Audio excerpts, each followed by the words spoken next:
just remembered something. Got a very spooky story to tell you. We'll probably slip it in just before the phone in about 10 minutes' time. Oh, that's spooky. It's very strange. It's odd, yeah. It's an odd tale. Anyway, in 1965, while on stage in Croydon, yes, Croydon, good morning, PJ Proby's trousers split. It was at the start of one of the most notorious careers in rock and roll, and it led to well-publicised battles with ex-wives and empty bottles. 30 years later, there's still a place for him there. And there's a place for us somewhere, a place for us, peace and quiet and open air. Wait for us somewhere.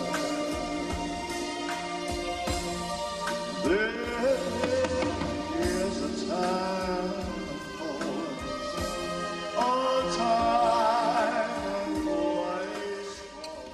He's here.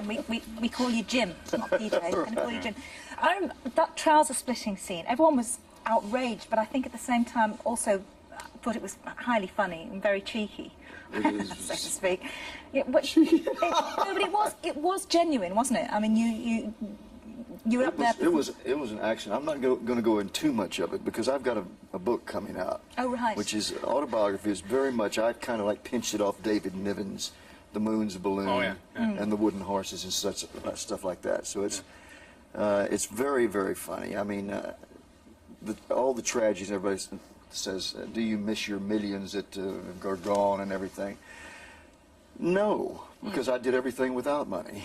I didn't need the money.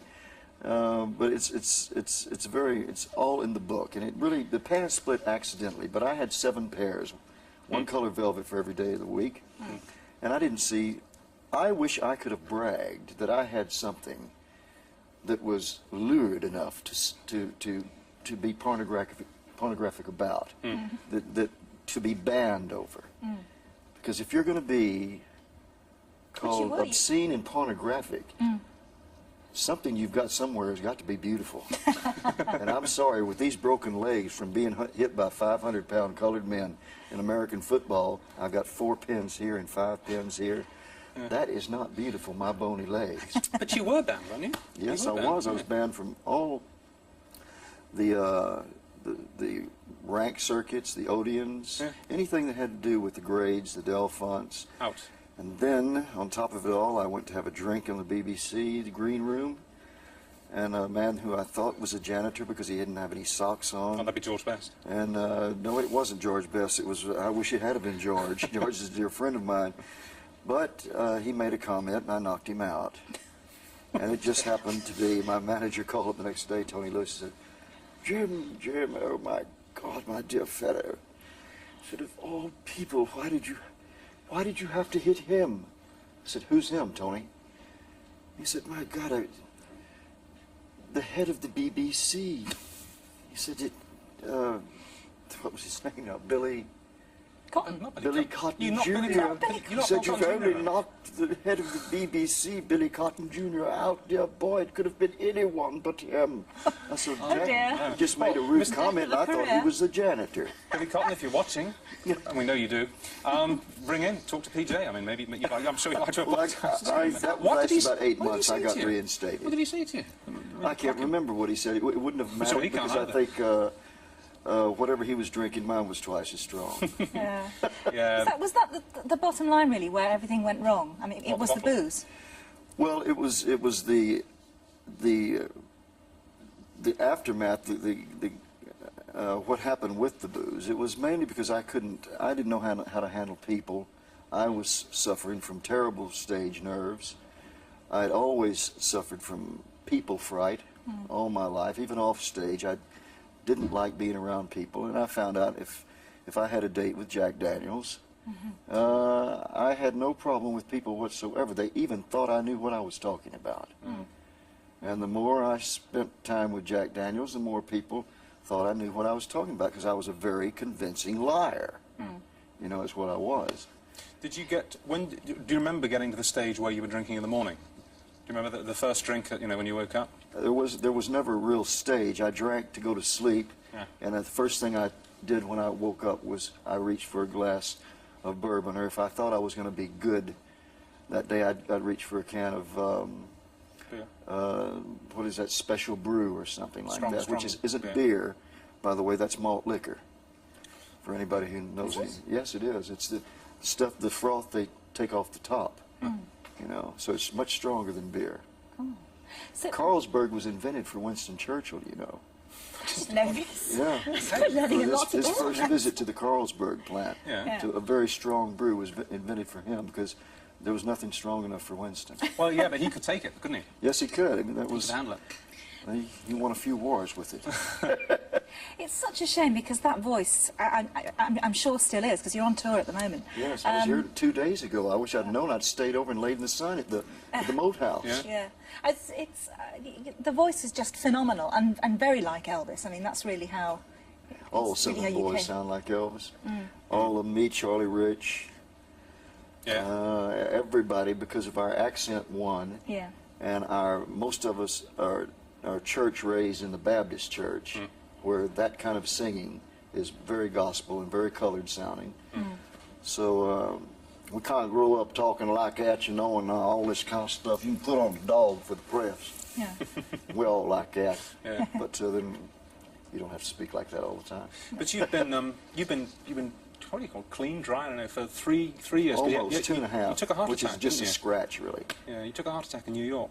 No, it was Florida. Florida, sorry. Florida. Which just about. I didn't know anything about it. I'd run out of. I was taking this thing called Ativan, which keeps you It's a calm. tranquilizer. That's what is the proper name for it? I think it is a tranquilizer. Yeah, it is a it's down Yeah. there. Yeah. And drinking 3 or 4 fifths of whiskey a day on top of that. And the whiskey gave me the energy, and the Ativan gave me the attitude to be able to accept absolutely any kind of attitude anybody was throwing my way, be it good, bad, or indifferent. And so the two balanced off each other like that. And of course, I looked terrible and everything, but I couldn't see what it was doing to me.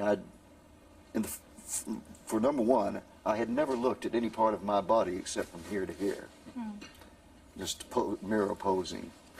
And when I got to Florida and tried on a bathing suit, I thought, man, I'm going to look great on the beach and everything. And I pulled this bathing suit out, and this girl that was with me, I said, how do I look in this? She said, that's for men who lift weights. That's a bodysuit. It was one of these full-piece things. And I said, yeah, but it shows off the body, and where everybody could hear all this. She said, what body? You haven't got a body. Well, you almost didn't have a body because you almost died. I mean, That's it was right. a very, Well, very I serious. did. They said my heart stopped 4 times. I woke up in the hospital in Florida. Spent 4 weeks there. But that is not why I stopped drinking. I stopped drinking because the girl that I was engaged to was 30, almost 40 years younger than I was, which is nothing new with me. But we had an argument after I got out of the hospital. I can't remember what it was about. But she went to the door and she was leaving, bags packed and everything. And I said, how am I going to get home? How do I get back to England? I don't have a road manager and I don't have an agent, people who fix my tickets and do everything for me at the airports and send cars and everything. Because even my lowest ebb, I've always found a way to get somebody to do something for me, you know, especially if it's a female. And so with that, she turned around at the door with her bags and she said, you're 54 years old. It's about time you learned. Boom, and the door slammed. And I just stood there in the middle of the room and said, Jesus Christ, she knows something. She's right. And it took me 45 minutes to sit down on the couch and find out, now this is how you call a taxi to the airport. And this is how you do that. And I got back, this is how you do this and that. I got back to England and I sat down and said, now what do I do with England? You know? And I picked up the phone and I called Bill KENWRIGHT. And he said, why don't you come and have lunch with me? I went down and he took one look at me. I couldn't see really any change. But he said, why don't you join this play, Good Rockin' Tonight? I said, that's Jack Good's life story, the man that brought me over, my mentor. He's the one who wouldn't allow me to be in it in the first place. He said, but he doesn't have it now. I do. And so he really did save That your was a life. break. Yes, he did, Mr. Kenwright, and now I'm sitting in your home place. Is it Everton? No, we're in the city centre here. Everton football? Well, yeah, that's one of the two teams. But if you mention them, you must mention Liverpool. No, is that the one he tried to buy? Oh, possibly, yeah. I think it is, yeah. But anyway, and you're on tour lives in Breeze, at the moment? very much for joining us. Yeah, you're on tour at the moment. I mean... I'm not on tour. I'm doing spot. I'm doing on the 13th this Saturday. We're at the Brentwood Center outside of London, and then on the 27th we're at the Portsmouth Guild Hall, and then the Brighton Dome on the 1st. Right. Good luck. You're looking good. Good luck with it. And I've done all the talking. Oh, well, that's... I'm going to wait for you all in the Our job green is to room so I listen. can talk to you. Okay. Right, we're taking a break, after which it's a rude... So sorry, you're over there, aren't you? It's a rude awakening in our phone in. Your stories on the rudest thing anyone's ever said or done to you that you could tell. Well, Cotton's first on the line. I'll tell you.